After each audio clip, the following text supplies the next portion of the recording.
Hey y'all, welcome back to my channel. I appreciate you all being here. VP Harris, Kamala Harris, has nominated a running mate. His name is Tim Walz, and I've never heard of this guy. Had to do a little bit of research, and I was listening to the news earlier where they were talking about him, and I just think at this point, you know, the state of our nation is just really, it's in an upheaval, and it's really just really strange to witness, you know. I think that this election season will go down in history as one of the most outrageous things that's ever happened in the United States. You have a Democratic presidential nominee who has always claimed to be one thing, but in order to secure a slot and to get votes from particular people, she changes it up. I listened to Kamala Harris's last speech in Georgia, and all I heard was women's rights. The right for women to do what they want with their body. She spoke a little bit about healthcare, but she got riled up and fired up when she started speaking about a woman should have a right to do with her body what she wants. And I agree, women should have autonomy over their own bodies. But do you want a person running your country whose main priority is that? Not one time did she speak about economics and how our economy is literally crumbling before our eyes. I mean, everybody is feeling it, from rich to poor. Everybody. I listened to the whole thing. She didn't speak anything about economics. And who's at the very bottom at the economic food chain? People like me that look like this. But yet people like me that look like this are still voting for this woman when she's not making us a priority. Let me tell you something. It only makes sense that if I vote for a person that looks like me, for me to expect them to do something for people like me. If you say you're black now, and I vote for you because I'm black and you're black, I'm going to expect that my vote means that you are going to do something for me that's going to specifically benefit my people. I fell into that trap with Barack Obama. The first time you ran, I said, yes, I'm voting for him. Yes, and I'm not going to lie. I voted for him because he was a black man. But I voted for him because he was a black man because I thought as a black man, he was going to do something for black people. He pulled the wool over a lot of our eyes. So I haven't voted since. Because I was bamboozled. Those 40,000 black women and those 15,000 black men that raised all that money for her campaign. Are you expecting her to do something for people that look like you?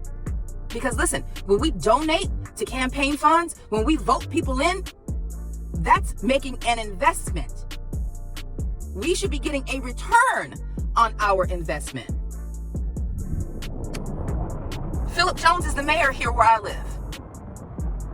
A lot of people voted him in because they thought he would do something for the people that looked like him. And guess what? He is. He's appropriated $50 million recreational stuff for kids in low impoverished areas. He's doing something. And that's what we expect of Kamala Harris. But not once has she said she's going to. As a matter of fact, she said she is not going to do anything specifically for the people that she claims to be a part of. Does that make sense to y'all? I don't want to go back and forth on the race thing. I'm going to leave that where it is because I don't know what she is, to be honest. And quite frankly, I don't care at this point. I just want to make a note that if you're going to use your race as a bait for people to come and support you, there should be something tangible attached to that.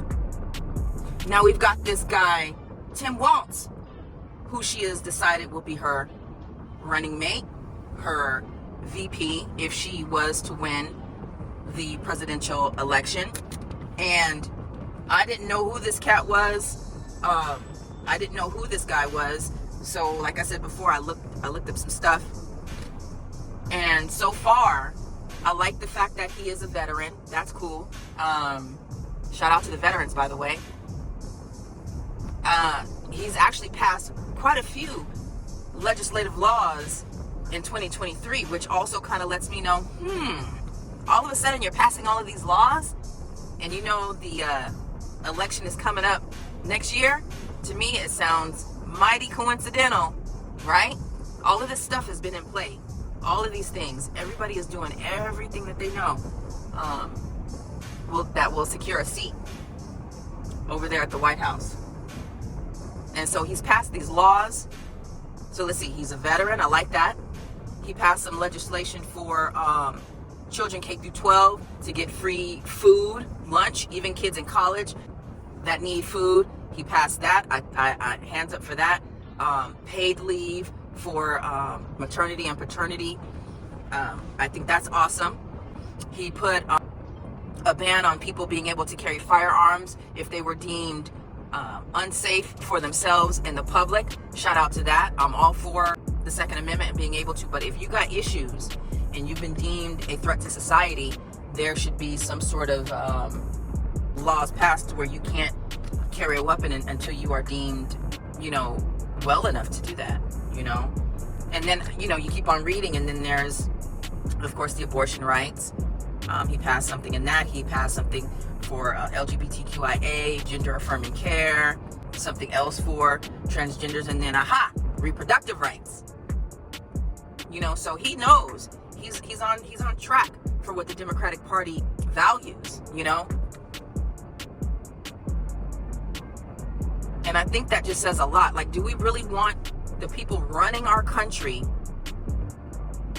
to be so focused on the right to have an abortion and the right for transgenders to get gender-affirming care? That's their focus. They're not worried about the economy. He was also criticized by the conservatives about his lack of urgency to deploy the National Guard to Minnesota when everybody was rioting over George Floyd. And he made a statement that he didn't want to upset the people that support him by deploying the National Guard. And that's something I can actually appreciate, because they were going to come in here and just kill up all the black people that were rioting and upset for George Floyd, and rightfully so, But after all of that occurred, no anti-hate black bill, no police reform legislation or nothing like that. Yeah, you held your guard dogs back for a little bit, but then what? Right? As a black woman running for the presidency of this nation, I would expect that there would be a anti-hate black crime bill, police reform, fixing our economy as far as inflation is concerned, legislation passed to make rent affordable for all Americans, addressing the homelessness and the drug epidemic. I haven't heard much about that. I heard her state something about taxes and $500 extra for people making $100,000 or less. Other than that, all I've heard is abortion, abortion, abortion. The freedom to love who you want to love. I don't know about you, but none of that stuff is going to move our economy forward. None of that is going to make America the greatest nation that it has the potential to be. Right now, people are literally dying. People are unaliving themselves because they can't cope with what's going on. And that's not necessarily the Democratic Party's fault, but the circumstances that have been allowed are trickling down and having a severe effect on people's emotional, financial, and mental well-being. And so I just ask and pray that everybody make the right decision when voting. Just make the right decision. Do what's going to be best for everybody, not just what sounds good to you, and not just because a person is of color. Look at their policies and see what it is that they actually stand for. And right now, her and this guy Walz, they don't cut it. They just don't cut it.